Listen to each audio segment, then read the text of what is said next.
Everybody, welcome back to the channel, Journey to Understand the Bible, and I'm your host, Damien. In our last episode, we read over Genesis 16, the birth of Ishmael, and it was based on Abram's wife, Sarai, who couldn't have kids, and she allowed her husband to be with her servant, Hagar, who ended up birthing Ishmael. And during that process, when she was pregnant, she started being real disrespectful to Sarai, and Sarai ended up getting on to her, and then being so harsh that Hagar ran away, and the Lord had to talk her into going back to her mistress before, in order to have our family have the type of family that was going to be promised. So I mean, and then basically he told her that her son's gonna, when she do have a son, he's going to be going against his family, and he's going to be trying to fight with him and her and the other family members, and he's going to be a real I guess a rebellious kid. And that's how the that chapter pretty much ended. That she went ahead and had Abram's son, and the Lord, yeah, he told her, he promised her she would have a whole bunch of descendants like he told Abram. And yeah, that was Genesis 16. So now we're going to get into Genesis 17. Abram is named Abraham. I've been calling him Abraham. I mean, I already knew who he was, but yeah, I've been saying that. But that's okay. So now we're gonna find out how. So when Abram was 99 years old, the Lord appeared to him and said, "I am El Shaddai, God Almighty. Serve me faithfully and live a blameless life. I will make a covenant with you by which I will guarantee to give you countless descendants." At this, Abram fell face down on the ground. Then God said to him, "This is my covenant with you. I will make you the father of a multitude of nations. What's more, I am changing your name. It will no longer be Abram. Instead, you will be called Abraham, for you will be the father of many nations. I will make you extremely fruitful. Your descendants will become many nations, and kings will be among them.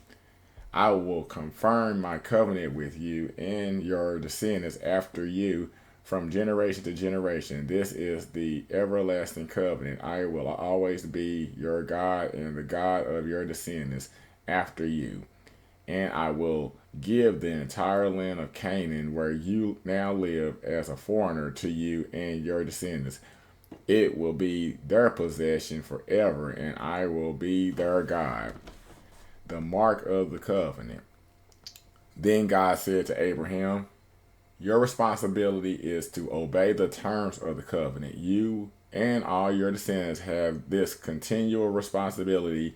This is the covenant that you and your descendants must keep. Each male among you must be circumcised.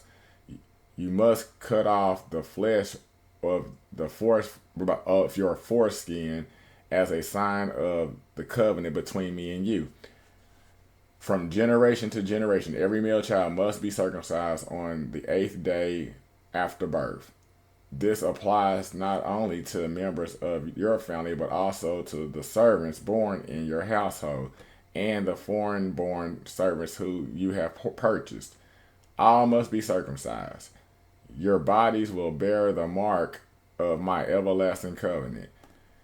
Any male who fails to be circumcised will be cut off from the covenant family for breaking the covenant." Sarai is named Sarah. Sarai, then God said to Abraham regarding Sarai, "Your wife, her name will no longer be Sarai. Now, from now on, her name will be Sarah. And I will bless her and give you a son from her.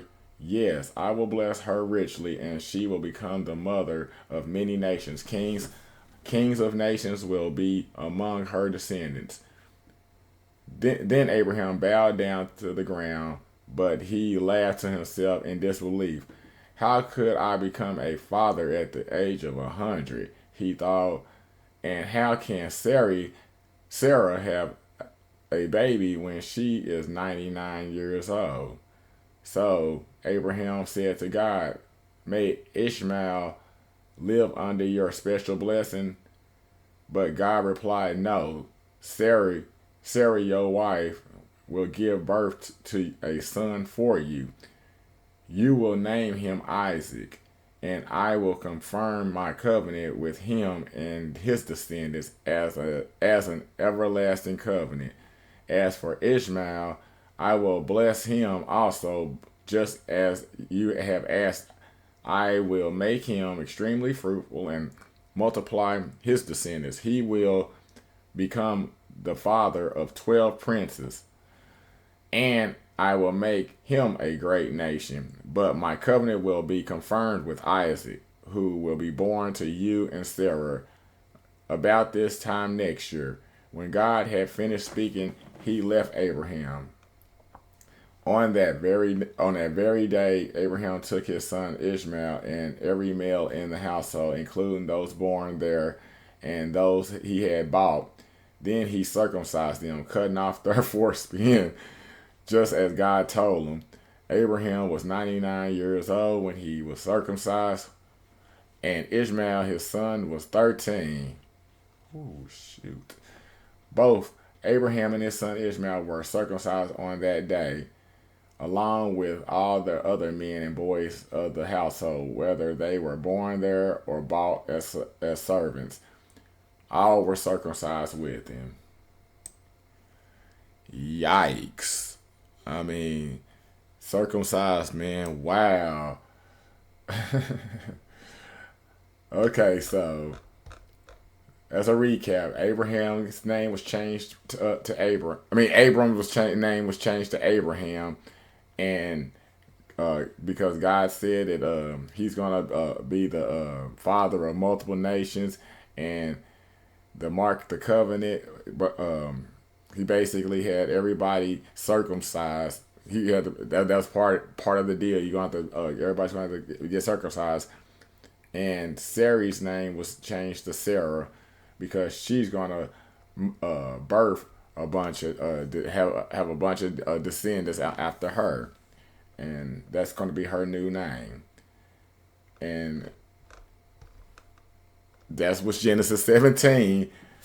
Dang, I'm glad that I got mine after the 8th day. I'm assuming that's what happened when my mom took me to the hospital, probably after I was born, and I don't know if it was the 8th day or the same day or how it worked, but I just could imagine people being in they 90s and in 13, and man, no. But that was Genesis 17. If you liking and you still following along, don't forget to like and subscribe, and we're gonna keep it going. Thank you for watching. Bye.